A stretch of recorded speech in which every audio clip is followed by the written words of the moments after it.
Bonjour et bienvenue dans cette nouvelle vidéo. Aujourd'hui on se retrouve sur le Puy du Fou en ce jeudi 8 mai 2025.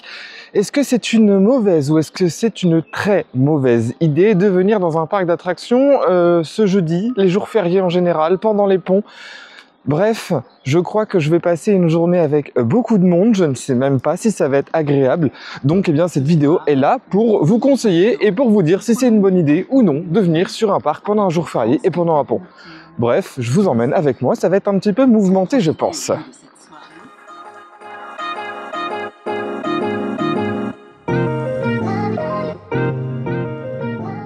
Bon, eh bien écoutez, pour le moment je suis plus que surpris. Il est 11h moins le quart, donc le parc a ouvert à 9h30 ce matin. Je m'attendais à ce que ce soit blindé, que ce soit au niveau des portiques de sécurité, il n'y a eu personne. Que ce soit au niveau de l'entrée, je suis rentré directement et vous voyez au niveau du Bourbérard ou même au niveau des boutiques, c'est complètement vide. Je m'attendais à ce que ce soit beaucoup plus plein aujourd'hui. Donc bon, on va voir après au niveau des spectacles ce que ça donne au niveau du taux de remplissage, au niveau de la vitesse surtout à laquelle les tribunes vont se remplir. On va voir. De toute façon, je suis la journée ici. Donc voilà. Petit point sponsor. Cette vidéo est sponsorisée par Igral. Je les remercie d'ailleurs de sponsoriser cette vidéo. Alors Igral, qu'est-ce que c'est pour ceux qui ne connaissent pas? Eh bien c'est tout simplement un système de cashback. Alors le cashback, ça vous permet tout simplement d'effectuer vos achats sur internet comme vous le faites d'habitude, soit depuis votre téléphone ou depuis votre ordinateur. Depuis votre téléphone, vous avez tout simplement l'application Igral à installer et après vous allez faire vos achats tranquillement sur les sites compatibles avec le cashback bien évidemment, mais tout est expliqué très facilement depuis l'application. Ou après, par exemple, si vous avez un navigateur Google Chrome, sans citer de nom, vous pouvez tout simplement installer une petite extension et à côté des liens, quand vous allez sur un site, par exemple Amazon ou le site d'une marque que vous souhaitez aller voir, si le site est compatible avec du cashback, vous avez un petit message affiché et après vous n'avez qu'à activer l'extension pour pouvoir bénéficier tout simplement du cashback. Alors sachez que vous avez une offre promotionnelle avec un tarif super avantageux que je vous mets juste ici parce que c'est susceptible de changer. Je vous mets bien évidemment le lien en description, alors n'hésitez pas à aller voir, à aller vous renseigner, c'est totalement gratuit pour vous, ça ne vous fait que vous faire économiser et en plus, si vous cliquez sur mon lien de parrainage, ça vous offre des euros en plus et pour moi aussi, donc ça soutient la chaîne et ça me soutient énormément. Merci à tous ceux qui le feront. On retourne au Puy du Fou. Les amis, vous voyez la musique de Jean-Jacques Goldman, Je marche seul. Je marche seul. Non, en vrai, je suis choqué. Je suis dans le village de Chasseloup. Il n'y a personne. C'est vide. Mais vide, vide, vide. Bon, ça va se remplir au moment de midi quand les gens vont venir boire leur petit verre et prendre leur sandwich et manger, quoi. Mais je suis choqué de la videsse du parc. Ça se dit pas, hein, c'est videté. Non, mais c'est assez choquant. Je me dirige vers le fond du parc, je sais pas trop où je vais. En gros, là, je suis vraiment en train de voir en mode est-ce qu'il y a du monde. Les zones immersives ont l'air déjà de se remplir avant même l'ouverture. C'est ce qui me fait le plus peur, c'est les zones immersives en fait. Parce que là, il peut y avoir pas mal d'attentes, même si ça marche tout le temps, ça peut quand même être pas mal rempli. Donc on va voir ce que ça va donner. Malgré la forte affluence annoncée aujourd'hui sur le parc, les zones immersives, par exemple le Mystère de la Pérouse, n'ouvrent qu'à partir de midi. Je trouve ça bizarre parce que du coup il y avait déjà du monde qui essayait d'y rentrer. Mais voilà, ouvrir aussi tard alors qu'il y a beaucoup de monde annoncé sur le parc, je trouve ça assez dommage, ça permettrait de fluidifier un petit peu plus les gens. Là je suis au niveau de la zone avec les Vikings, etc. Il y a déjà beaucoup plus de monde. Après il y a la nouveauté qui se présente ici, qui est l'épée du roi Arthur. La nouveauté 2025 du parc du Puy du Fou qui attire beaucoup de monde, donc je pense qu'en fait tous les gens sont par là. Les gens, c'est le bal des oiseaux fantômes, c'est les Vikings, c'est l'épée du roi Arthur dès le début de la journée, donc c'est peut-être pour ça qu'il y a beaucoup plus de monde ici que dans le reste du parc. Moi je vais essayer de me faire l'épée du roi Arthur en attendant, je vois que ça continue à rentrer, donc c'est parti pour la nouveauté 2025. Comment vous décrire le seum le mieux possible, hein? J'arrive devant l'entrée, tout le monde rentre et tout. Et devant moi, il ferme la corde, il fait accès terminé pour aujourd'hui, enfin pour cette séance-là, c'est passe émotion uniquement.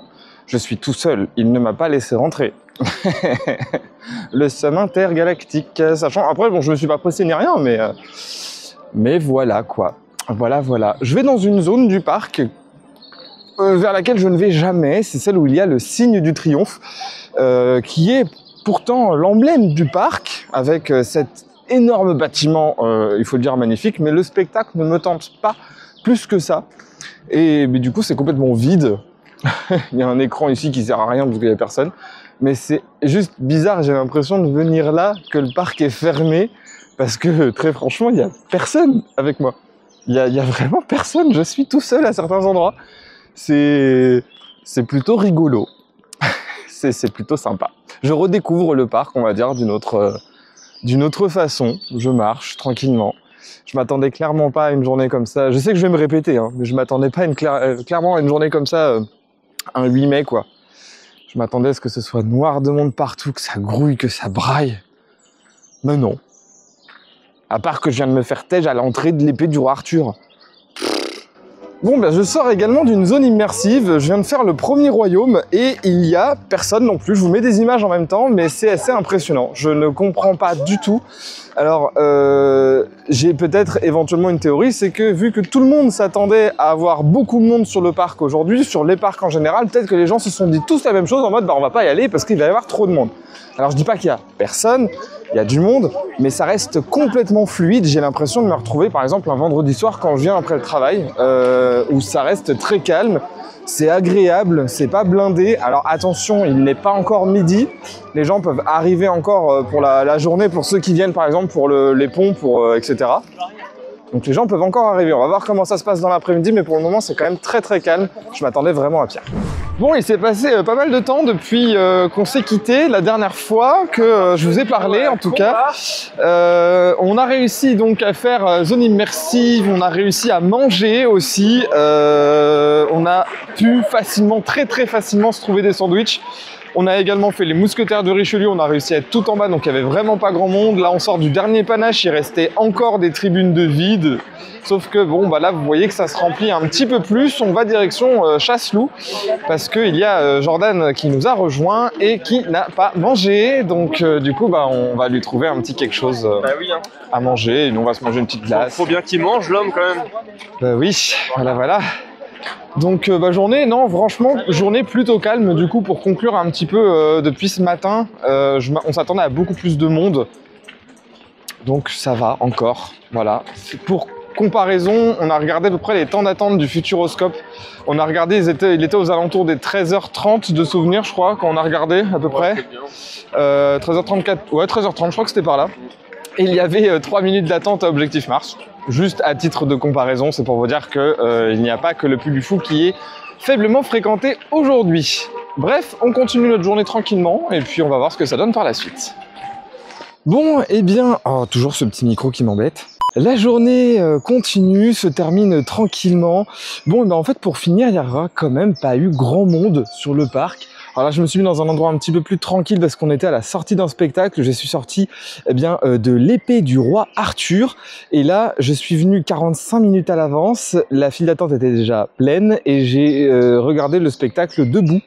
C'est pour vous dire que ce spectacle, eh bien, effectivement, il est assez compliqué, on va dire, au niveau...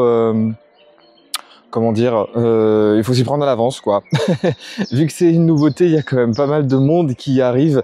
Donc, petite astuce, si vous souhaitez aller voir l'épée du roi Arthur, prenez au moins 1 heure d'avance, même s'il n'y a pas grand monde. Parce que franchement, c'est un spectacle qui vaut le coup, parce que c'est quelque chose qui a changé. Mais même quand il n'y a pas beaucoup de monde, il faut quand même prévoir le coup, parce que regardez, le spectacle debout, même s'il ne dure que 20 minutes, c'est pas forcément très agréable. Et la journée s'achève sur le parc du Puy du Fou. Alors du coup, conclusion, est-ce une bonne idée ou pas? Alors effectivement, j'aurais tendance à dire non, c'est pas forcément une mauvaise idée, parce qu'il n'y a pas plus de monde qu'un autre jour. Alors après, c'est peut-être valable pour cette année, mais pas forcément pour l'année prochaine. Mais là, quand je regarde en comparaison avec, par exemple, comme je vous ai dit dans la vidéo, j'ai regardé avec le Futuroscope, ils attendaient un monde de tarés, alors qu'en fait, il y avait strictement personne. 3 minutes aux alentours des 14h, 13h30, 14h, Objectif Mars, c'est juste assez impressionnant. Donc effectivement, j'ai envie de vous dire, foncez, allez-y, et puis dans tous les cas, même s'il y a un peu de monde, c'est super bien géré au Puy du Fou parce que les plannings viennent à changer selon les fréquentations. Alors bien sûr, c'est que par rapport aux prédictions, ils peuvent pas le faire durant la journée, mais voilà, en tout cas, j'ai passé une bonne journée. Là, je pars parce qu'il commence à faire un peu froid et ils annoncent de la pluie pour la fin de la journée, donc du coup, j'ai pas envie de passer la soirée sous la flotte.